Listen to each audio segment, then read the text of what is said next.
우리 말씀은 히브리서 11장 32절의 말씀을 보도록 하겠습니다.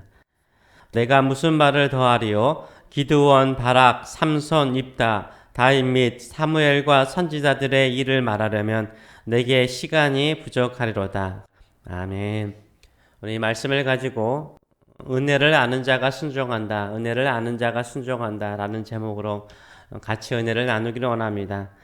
성경에 다 기록할 수 없는 수많은 믿음의 사람들이 있습니다. 지금도 수많은 믿음의 사람들이 열방에 흩어져 있습니다. 그 중에 한 사람이 여러분과 저이기를 원합니다. 오늘 본문은 아직도 언급되지 않는 수많은 사람들이 있다라고 말하고 있습니다.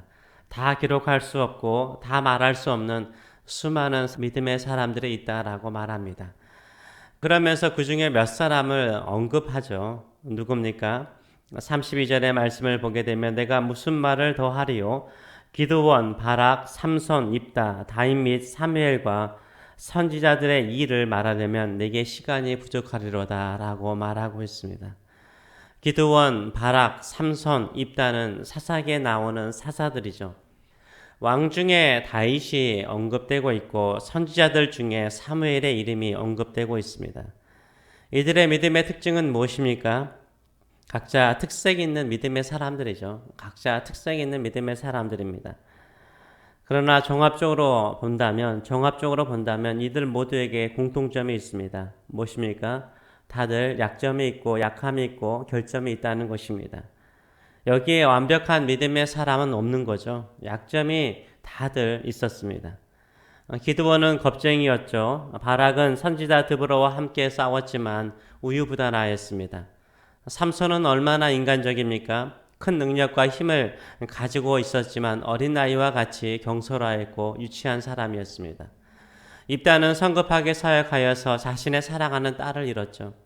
다윗은 가장 아름다운 믿음의 사람으로 칭송을 받지만 감정적이었고 경솔한 면도 있었습니다. 충성한 부하의 아내를 빼앗고 잠시 교만하여 하나님께서 반대하는 인구조사를 통하여서 하나님의 진노를 일으켰죠. 하나님께서 부르신 수많은 선지자들을 보게 되면 그들 또한 약함이 있었고 결점이 있는 사람들이었습니다. 그러나 하나님의 뜻을 위해서 하나님께서 그들을 부르셨습니다. 그들은 자신의 약점과 결점을 가지고도요, 하나님의 부르심에 응답한 사람이에요. 약하고 부족하기 때문에 나는 못합니다 뺀 사람이 아니라 하나님께서 내가 너를 불렀다라고 말씀하시면 그들은 기꺼이 자신들의 몸과 시간과 인생을 다 드렸던 사람들입니다. 하나님께서 우리에게 요구하는 것은 무엇입니까? 완벽하라 라고 요구하지 않으세요. 우리에게 순종하라 라고 요구하세요. 순종하시는 저와 여러분 되시길 축원합니다. 하나님께서 쓰시겠다고 하면 기꺼이 자신의 모든 것을 드릴 수 있는 순종하는 사람이 하나님께 은혜를 입는 거죠. 왜 그렇습니까? 하나님께서 일하시기 때문인 거예요. 하나님의 일은 하나님이 주도하세요. 하나님의 나라의 일을 이 땅에 이루실 때는 하나님이 주도하시는 거예요. 하나님이 일하시는 거예요. 우리는 거기에 순종함을 통해서 동참하는 줄 믿습니다. 능력 있는 사람, 자신의 능력이나 자신의 지혜로 승리를 하거나 이 땅에서 형통하면요, 누구를 자랑하죠? 자기 자신을 자랑할 가능성이 거의 99%죠. 자기 자신을 자랑하는 사람은 이 세상에 얼마나 많은지 몰라요.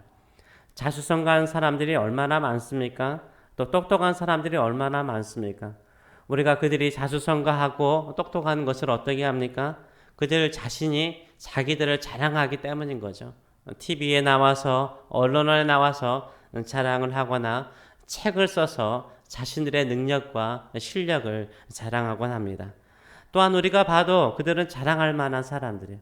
그들은 자랑할 만한 노력과 자랑할 만한 실력을 가지고 있는 사람들입니다. 그러나 믿음의 사람, 하나님께서 쓰시는 사람은 어떻습니까? 믿음의 사람들은 실력으로, 능력으로 쓰임받는 것이 아니라 은혜로 쓰임받아요. 하나님의 은혜로 쓰임받는 것입니다. 그래서 그들은 하나님께 은혜를 받은 사람이에요. 부족하고 약하지만 은혜를 받아서 하나님의 일꾼으로 쓰임받는 것입니다. 기드온은 어떠하였습니까? 겁쟁이였죠. 그래서 미디안 사람들이 무서워서 포도주 틀에서요 타작하는 사람이었어요. 겁쟁이였습니다. 그런데 하나님께 은혜를 입어서 300명의 용사를 이끌고 바다의 모래얼과 같은 미디안 연합군을 이기잖아요. 은혜로 승리하잖아요. 은혜로 승리한 거예요. 삼손은 기적의 아들이죠. 도저히 임신할 수 없는 부부에게서 은혜로 태어났죠. 근데 삼손이 블레셋 사람과 싸우는 방식을 보세요. 어떻게 싸워요? 혼자 싸워요. 혼자 싸워요.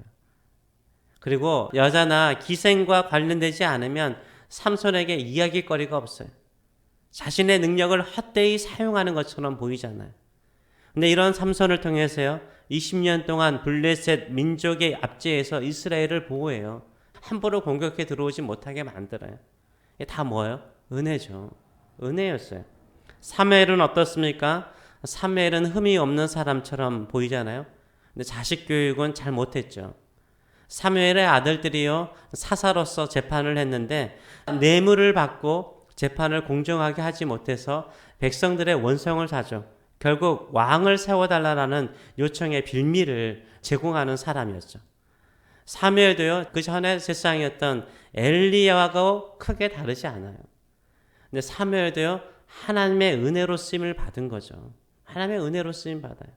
다윗은 어떻습니까? 왕이 되고 나서 충성스러운 부하 우리아의 아내 밧세바를 빼앗고 교만하여서 인구 조사를 하여 자신의 나라와 권력을 자랑하고자 하지 않았습니까? 사울왕은요, 사무엘이 드릴 제사를 왕인 자신이 드렸다고 버림받았어요. 아말렉 민족을 이겼어요. 순종해서 나가서 이겼어요. 전멸하지 않았다고, 완전하게 순종하지 않았다라고 버림받았어요.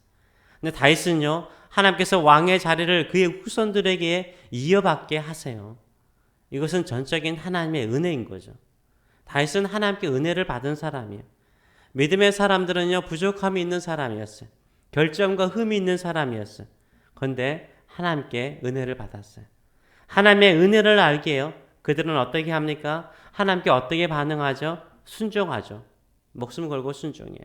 누가 하나님께 순종할 수 있을까요? 하나님의 은혜를 아는 사람이 순종해요.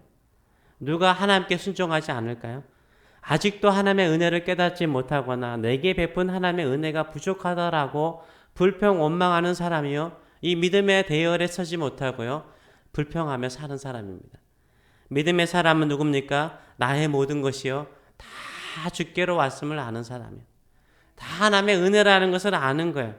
그래서 오직 누구만을 의지합니까? 하나님만을 의지하고 주께서 말씀하시면 그 말씀을 따라 순종하는 거예요. 불속이라도 들어가면 들어가는 거예요. 물속이라도 들어가면 들어가는 거예요. 왜요? 나의 인생이 하나님의 은혜로 주어진 축복이라는 것을 알기 때문인 거예요. 그런데 믿음의 대열에 서지 못하는 사람은 뭐예요? 하나님의 은혜를 알지 못하고요, 늘 불평해요. 늘 원망해요. 투덜대요. 그래서 어떻게 합니까? 자신에게 주어진 시간과 능력과 사명을요, 허비해버려요. 허비해버려요. 하나님께서 은혜를 베풀어 주신 시간과 능력을요, 낭비해버립니다. 이들은 능력이 없어서, 지혜가 없어서, 기회가 없어서 쓰임받지 못한 사람들이 아니에요. 하나님의 은혜가 작다고, 하나님의 은혜를 가볍게 여겨요.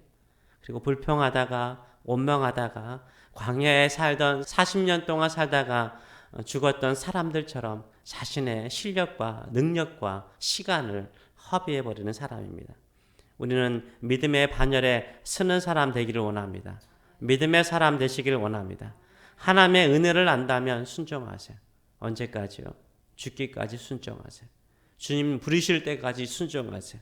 죽기까지 주님만을 의지하시는 저와 여러분 되시길 축원합니다. 왜 그렇습니까? 우리에게는요, 목숨과 생명과 내 생애를 바쳐서도 갚을 수 없는 은혜를 받은 사람이기 때문인 거예요. 우리는 예수를 믿는 그 순간부터요, 하나님의 은혜로 구원받은 것을 깨달은 사람이에요.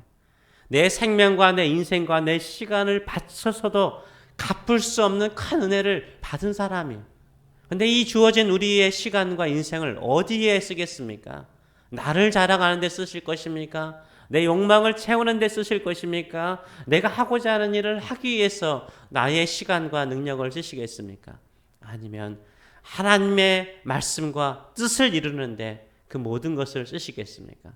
갚을 수 없는 하나님의 은혜를 아는 사람이라면 하나님의 말씀과 하나님의 뜻에 순종함을 통해서 하나님의 뜻을 이루시는 저와 여러분 되시길 축원합니다. 기도하겠습니다.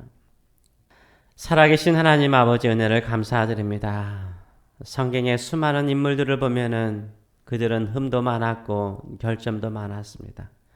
그런데 그들은 끝까지 믿음으로 살았습니다. 하나님만을 붙잡았습니다. 왜냐하면 그들은 알았습니다. 자신에게 주어진 축복도 자신에게 주어진 고난도 다 하나님의 은혜라는 것을 알았습니다. 은혜를 알았기에 갚을 수 없는 은혜를 알았기에 은혜를 주신 은혜를 베푸신 하나님께 그들은 충성하였고 믿음을 다하여 순종하였습니다. 우리의 삶 또한 그런 인생이 될 수 있도록 은혜도 하여 주시옵소서. 우리의 생명을 들여서라도 우리의 인생을 다 바쳐서라도 갚을 수 없는 예수 그리스도의 그 놀라운 은혜를 받게 하신 것을 감사드립니다. 기꺼이 주의 말씀에 순종하여서 이 땅에 죽어가는 수많은 영혼들, 아파하는 수많은 영혼들, 잃어버린 주의 백성들을 주님의 품 안에 안기는 일에 저희의 생명과 저희의 삶과 저희의 기도와 저희의 시간들을 바치는 순종하는 저희들의 삶들이 될 수 있도록 축복하여 주시옵소서. 우리를 통해서 수많은 열방의 사람들이 주께로 돌아오는 기적의 역사가 일어나게 하여 주시옵소서. 감사드리며 예수님의 이름으로 기도합나이다. 아멘.